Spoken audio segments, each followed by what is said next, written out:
Before we begin, I need your help settling something. My wife made me a promise. She said if this channel reaches 1,000 subscribers, she's going to buy me a very special gift. Now, I don't know if she's expecting me to forget about that promise, but I'm definitely not forgetting. So if you enjoy emotional werewolf romances, powerful alphas, sweet love stories, and happy endings, hit that subscribe button and help me get there. And trust me, today's story is unlike any werewolf romance you've heard before. Let's begin.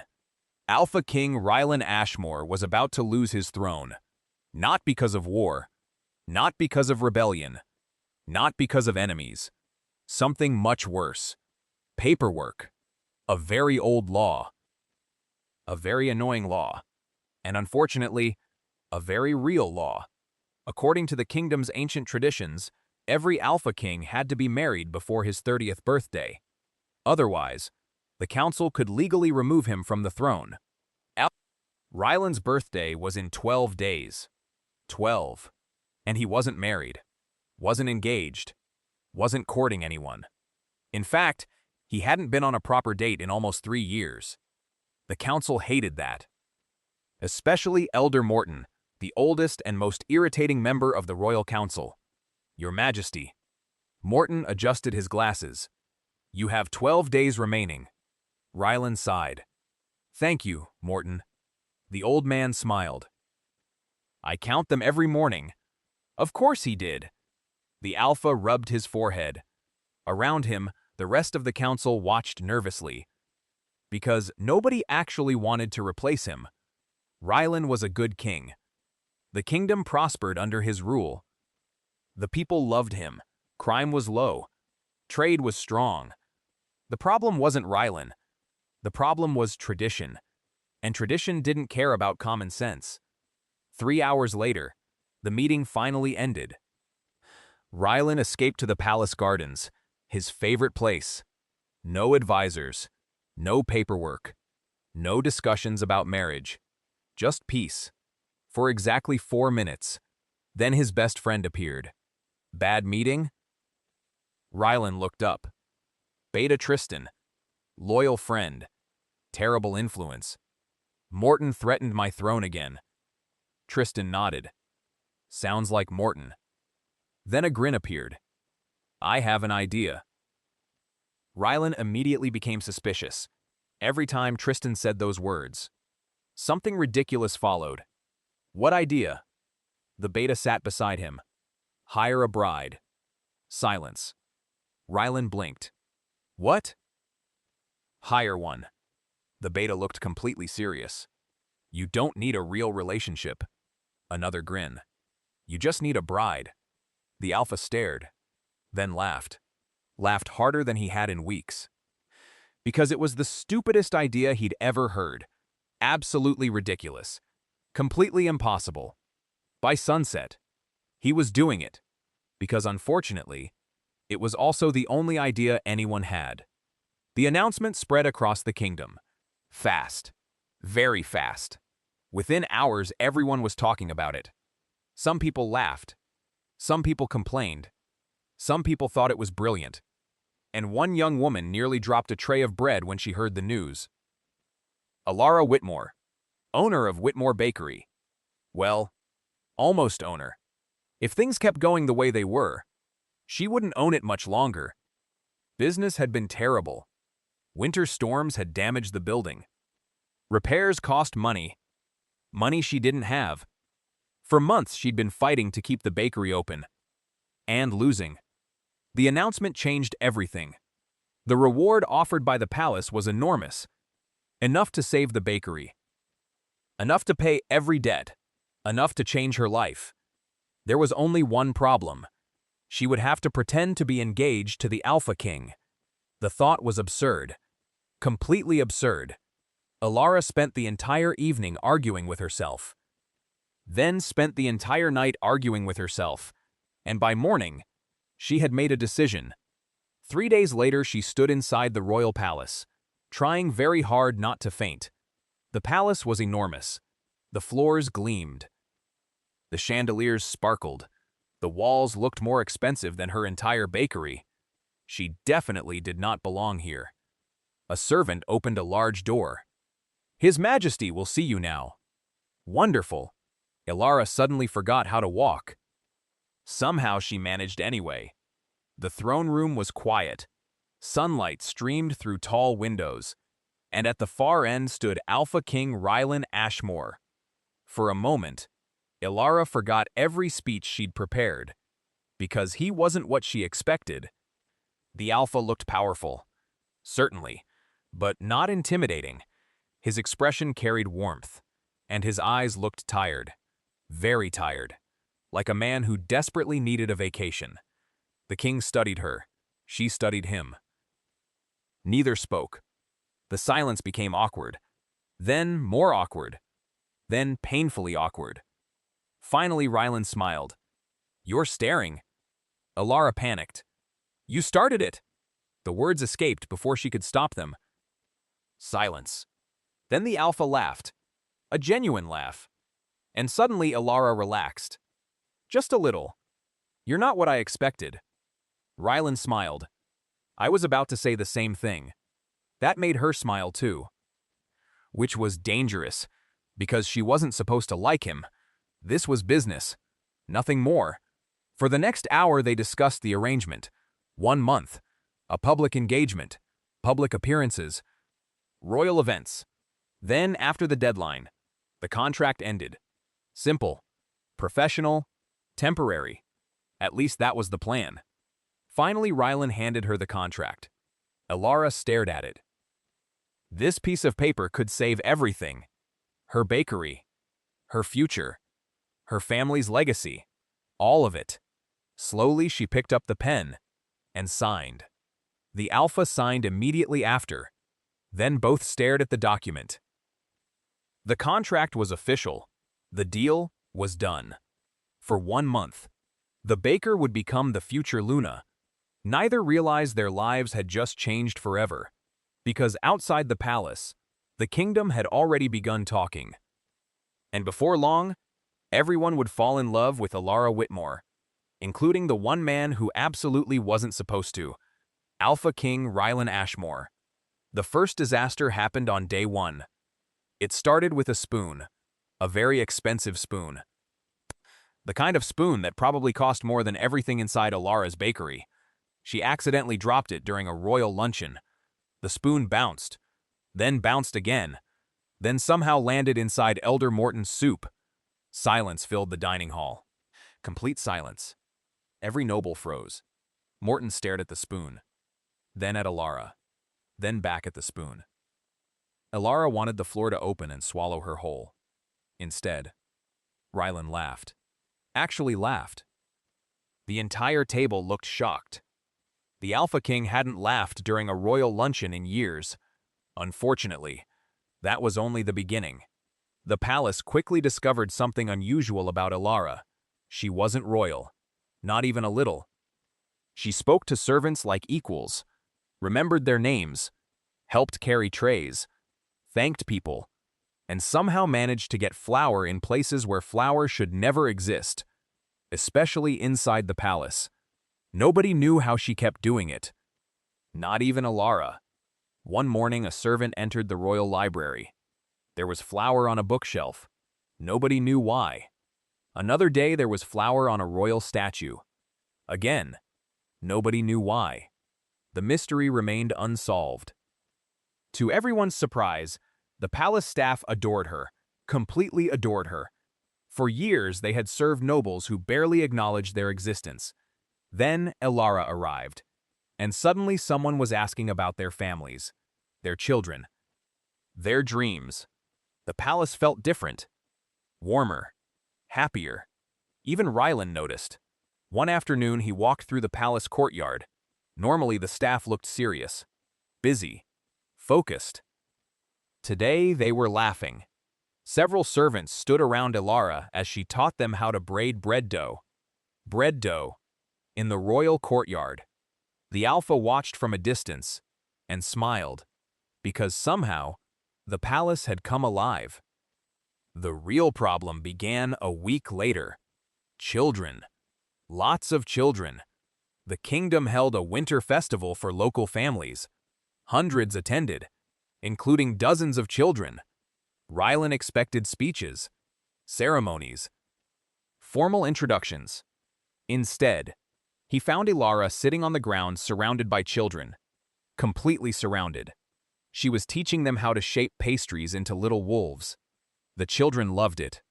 Absolutely loved it. One little girl proudly held up her pastry. "It looks like the king." It looked nothing like the king. It looked like a potato. Everyone laughed, including Rylan, especially Rylan, for the first time in years.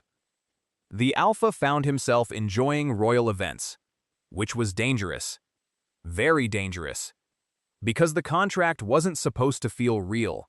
Yet every day it became harder to remember that. The smiles felt real. The conversations felt real. The happiness felt real. And Rylan was beginning to realize something alarming. He looked forward to seeing her. Every morning, every afternoon, every evening. The realization should have frightened him. Instead, it made him smile. One evening they sat together in the palace gardens. Snowflakes drifted gently from the sky. The kingdom glittered beneath thousands of lanterns. For several moments neither spoke. The silence felt comfortable. Easy. Dangerously easy. Finally Elara broke it. "You know." Rylan looked at her. "You weren't what I expected either." The Alpha smiled. "Oh?" She nodded. "I thought kings would be more dramatic." Rylan frowned. "More dramatic?" "Definitely." She pointed at him. "You hardly ever make dramatic speeches." The Alpha looked offended. "I make excellent speeches." Elara laughed. "No." "Yes." "No." "Yes." The argument continued for 5 full minutes. And somehow, it was the most fun either of them had experienced in years. Then, something happened. Something small, yet important. Rylan noticed a snowflake land on Elara's hair. Without thinking, he reached toward her and gently removed it. Silence. Instant silence. The world seemed to stop.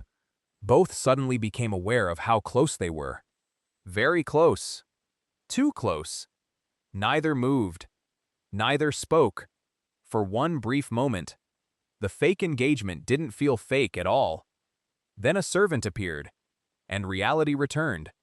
Both quickly looked away. Neither mentioned it, neither forgot it. Quick question. Would you rather have true love or unlimited wealth? Now don't answer too fast, because sometimes the choice isn't as easy as it seems. Tell me in the comments. And if you're enjoying the story so far, don't forget to subscribe. My wife is still holding that special gift hostage until we hit 1,000 subscribers. Now let's continue. The trouble started the following week, because secrets rarely stay hidden forever, especially inside a palace. Someone discovered the contract. Nobody knew who, nobody knew how, but somehow, the truth reached the council, and they were furious. Absolutely furious. Elder Morton nearly exploded. The engagement is fake? The old man looked ready to faint. Or murder someone. Possibly both. Rylan remained calm. Mostly. We didn't break any laws. That wasn't the point. The council felt embarrassed, manipulated, humiliated, and now they wanted answers. Lots of answers. As the meeting grew more heated, Elara stood outside the chamber, listening. Every word hurt. Because suddenly she understood something. The kingdom loved her. The palace loved her. And Rylan might actually care about her. But if the truth continued spreading, everything would become a scandal. A very public scandal. One that could cost him his throne. One that could damage everything he'd worked for. And for the first time, Elara realized she wasn't worried about herself. She was worried about him. That night she stood alone in her room. looking at the contract. The same contract that had changed her life. The same contract that had saved her bakery. The same contract that was now breaking her heart. Because deep down, she already knew what she had to do. And she hated it. Absolutely hated it. The worst part? She hadn't even told Rylan yet. That night, Elara didn't sleep. Not even for a minute. She sat beside the window of her palace room, watching snow fall over the kingdom. Watching lanterns glow in the distance. Watching the place that had somehow become home. And the longer she sat there, the harder it became, because leaving wasn't supposed to hurt this much. The contract had always been temporary. That was the agreement. The plan. The deal. 1 month. Then goodbye. Simple. At least it had seemed simple before she met Rylan. Before she learned how kind he was. Before she learned how lonely he was. Before she started looking forward to every conversation. Every smile. Every moment. A tear slid down her cheek. Because somewhere along the way, the fake engagement stopped feeling fake. And now she was in love. Deeply. Hopelessly. Completely. Which was exactly why she had to leave. The council already hated the situation. The rumors were spreading. People were questioning the throne.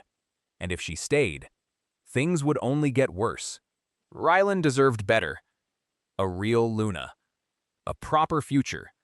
A kingdom without scandal. Not a baker who had accidentally stolen his heart. Or worse, allowed him to steal hers. Before sunrise, Elara packed her things. There wasn't much. A few dresses, some books, a small wooden rolling pin she carried everywhere, and one memory she knew she would never forget. The first time Rylan laughed because of her. That memory hurt the most, because she knew she might never hear that laugh again. The letter took nearly an hour to write, mostly because she kept crying on it. Eventually she left it on the desk, then quietly walked away. No goodbye. No explanation. No final conversation. Because if she saw him one last time, she wouldn't leave. And she had to leave. For him. For his future. For the kingdom. By sunrise, Elara Whitmore was gone. The palace felt different immediately. Quieter. Colder. Emptier. Rylan noticed before breakfast. He noticed because nobody argued with him about skipping meals. Nobody left pastries outside his office. Nobody accidentally covered important paperwork with flour. Something was missing. Someone was missing. Then he found the letter, and everything stopped. Dear Rylan. He read every word, then read it again. And again. By the 5th time, the paper was shaking in his hands. Because suddenly he understood. She wasn't leaving because she didn't care. She was leaving because she cared too much. The realization hit harder than anything. For weeks he had been lying to himself, pretending this was still business, pretending it was still a contract, pretending none of it mattered. But it mattered. It mattered more than the throne, more than tradition, more than the council, more than anything. And for the first time, the Alpha King admitted the truth. He loved her. Not a little. Not maybe. Not someday. Now. Right now. And she was gone. That afternoon the council gathered again. Elder Morton looked unusually pleased, which immediately annoyed Rylan. The situation appears resolved. Morton adjusted his glasses. The engagement is over. The Alpha stared at him. Coldly. Very coldly. The old man continued. We can now begin searching for a suitable... No. The room fell silent. Complete silence. Because nobody interrupted Morton. Nobody. Except apparently the king. No? Morton blinked. No. Rylan stood. Slowly. Calmly. Dangerously. I am not searching for another bride. The council exchanged nervous looks. Your Majesty? No. Again. The Alpha looked around the room, at every advisor, every noble, every elder. Then he smiled, for the first time all day. A real smile, the kind people couldn't fake, because he'd finally made a decision. If keeping my throne means losing her, he shrugged. You can keep the throne. The room exploded. Morton nearly fell out of his chair. What? Rylan was already walking away, because the discussion was over. For the first time in years, he knew exactly what he wanted, and it wasn't a crown. 3 hours later, the entire kingdom was shocked, because the Alpha King disappeared. No guards, no ceremony, no royal announcement, just gone. Meanwhile, Elara had returned to her bakery. The repairs were finished. The ovens worked again. The shelves were full. Everything should have felt perfect. Instead, she was miserable. Customers noticed immediately. Her smile wasn't real anymore. Her laughter sounded forced. And every time the bakery door opened, she looked up, hoping, just hoping. Then one afternoon, the door opened again. The bell rang. Elara looked up and forgot how to breathe, because standing there, covered in snow, was Alpha King Rylan Ashmoor. The bakery went silent. Every customer froze.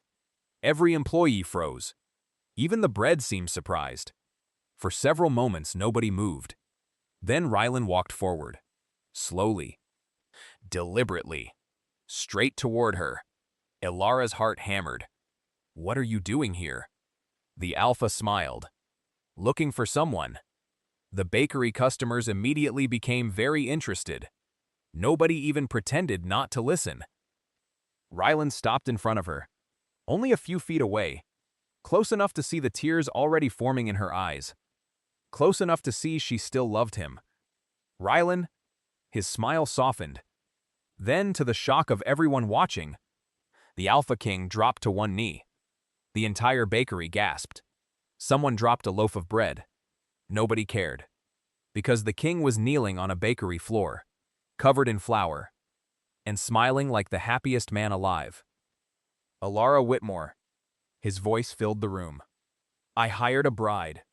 The bakery became completely silent. I thought I needed someone to save my throne. A small laugh escaped him. Turns out, he looked directly into her eyes. I needed someone to save me.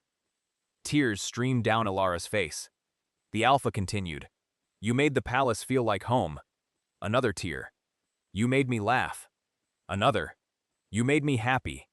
And finally, you made me fall in love. Nobody in the bakery moved. Nobody breathed. Nobody blinked. Because every single person wanted to hear her answer. Elara laughed through tears. The happiest tears she'd ever cried. Then she stepped forward and kissed him. Right there, in front of everyone, in front of the bakery, in front of the customers, in front of half the town. The room erupted. Cheers. Applause. Laughter. Someone actually started crying. Possibly several people. Rylan smiled against her forehead. Is that a yes? Elara laughed. It means you're never hiring another bride again. The Alpha grinned. Good. Then he stood, took her hand, and never let go. Months later, the kingdom celebrated the wedding. Not because tradition demanded it. Not because the council approved. Not because the throne required it. Because two people who never expected to find each other finally did. And as they danced beneath thousands of lanterns, Elder Morton reluctantly admitted something. The baker had become the best thing that ever happened to the kingdom, though he'd never admit it twice. Before you go, tell me honestly, if you were Elara, would you have stayed at the palace? Or would you have walked away like she did? I'd love to hear your answer in the comments. And if you enjoyed this story, don't forget to like, subscribe, and share. Remember, my wife promised me a special gift if this channel reaches 1,000 subscribers. And after all this, I think I deserve that gift. See you in the next werewolf romance story.